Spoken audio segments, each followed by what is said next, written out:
त्या ठिकाणी काय सांगाल? आम्ही गोटेगावचे रहिवासी आहोत. गोटेगावला ज्यावेळी त्यांनी चुकीच्या पद्धतीने वाहतूक सोडली त्यावेळीच आम्ही त्यांना सांगितलं होतं, निदर्शनास आणून दिलं होतं की बाबा तुम्ही जी वाहतूक सोडताय ह्या चुकीची पद्धती आहे. आमचं गाव वर वसलेलं आहे आणि आमची शेती सगळी खाली आहे. जनावरही नेतानाही आम्हाला तिथं खाली येताना अडचण येते, शाळेतील मुलं जाताना अडचण येते. हे त्यांना आम्ही निदर्शनास आणून दिलं होतं. त्यांनी आम्हाला सांगितलं होतं की काम आमचं एक 15 दिवसात ते एका महिन्यात काम पूर्ण करण्यात येईल. जवळजवळ आता 7-8 महिने झाले काम त्यांनी अपूर्ण तसंच ठेवलं. एका बाजूचं काम त्यांनी पूर्ण केलं तरी वाहतूक खालनंच या दोन्ही बाजूनं खालनंच चालू केलेली आहे आणि याचा त्रास नाहक त्रास 7-8 महिने झाला आम्ही भोगतोय. त्यांना आमचे ज्यावेळी शेतकरी खाली जातात, जनावरही घेऊन जातात, आम्हाला रॉंग साईडनं जावं लागते. जनावर एक जनावरांची हानी झालेली आहे. आमच्या ग्रामस्थांच्या जवळजवळ आमचे 7-8 ग्रामस्थांच्या ॲक्सिडेंटमध्ये कुणाचं पाय तुटले, कुणाच्या हाताला लागले, गुडघ्याला लागले, असे बरेचसे प्रकार झाले.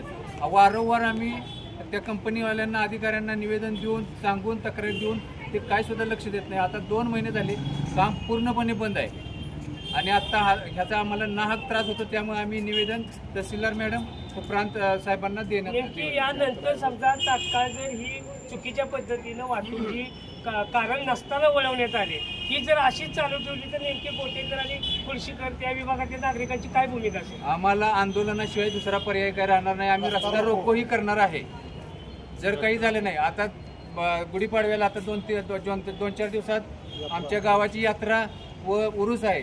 यात्रेलाही आम्हाला खाली जावं लागणार आहे आणि उरूसलाही आम्हाला खाली जावं लागणार आहे. त्यामुळे पालखी आम्हाला खालून आणावी लागते. त्यामुळे ते आम्हाला ना तिथं त्रास होणारच आहे. शासनाने याची दखल लवकरात लवकर घ्यावी, नाहीतर आम्ही रस्ता रोको करणार आहोत. धन्यवाद.